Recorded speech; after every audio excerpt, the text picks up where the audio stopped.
Cody, as I think about Birds, that's a song that's always been in and out of the set list. Mm-hmm. But it's always such a beautiful song. And as I've gone back and, we've listened to this, I was reminded at how pretty it was and the chord progression that you came up with and the production value that we put on it. I was really, really proud of that song. But I also like it because of the way you came up with the song, and you were so excited when you're like, hey, I've got this. And I'd just love for you to tell the story on this one. This is, I don't know if it's in my top 10 favorites, because some of our more popular songs may not be in like my top 10 favorites that I've written. This may be, I don't know.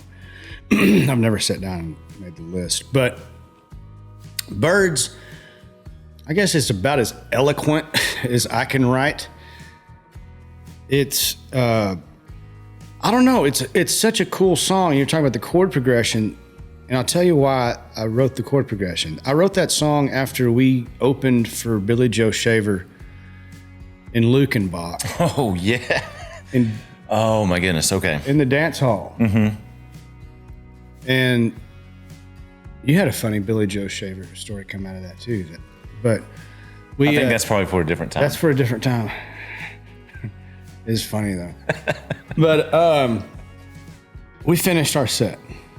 We were opening, and if you've played the dance hall in Lukenbach, on stage right is your little green room area.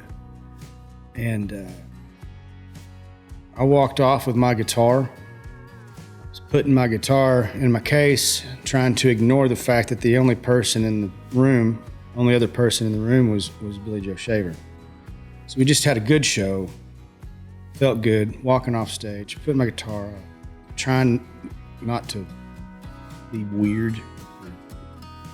Fanboy out or anything like that. And I hear, hey boy. It's almost like Mr. T. Hey boy. But here, hey boy. I turned and I looked over. I said, yes, sir. He said, I was listening. I like some of them songs. The only thing I could think to say was, thank you, would you sign my guitar? I just blurted it out without saying anything. I had never had anybody sign my guitar up to that point. But I figured he was a good one to start. That's right. I forgot that he was the first one. And then it dawned on me, I didn't have anything for him to sign my guitar with. But he did. He had a Sharpie marker. But one of my favorite things about that night was watching him right before he went on, jumping up and down, singing Wacko from Waco to himself, warming up. And thinking at that time, this he was in his 70s, and he still gets amped up and nervous energy and wants to go out and put on a great show.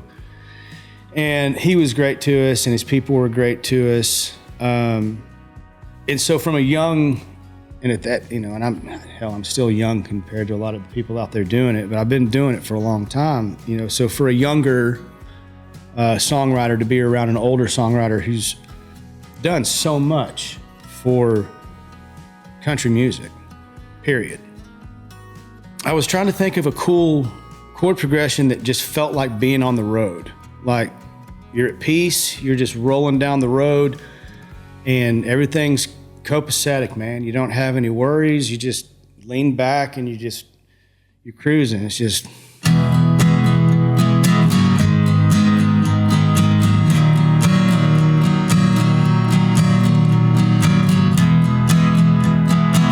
then you go major. It's not sad, man. Yeah, it's, no. It's, tell me, old man, where have you been? And it's talking about, tell me your stories. And he's such a great storyteller that, you latch onto those. And there's the line, I guess I've come back with one or two. I've never really known quite what to do. Like, I don't know what I'm doing out there. We've been doing this so long together, and we still look at each other, you know, when we got our first van and we were like, this is so cool. And then when we got, you know, Dirty Dolly, our first Winnebago, and we're like, this is so cool. And then we got our first tour bus and it was like, oh my God, we have a bus. And then we got another bus and it was like, holy shit. And then, you know, we took our first private plane ride and we're like, oh my God, this is happening, you know.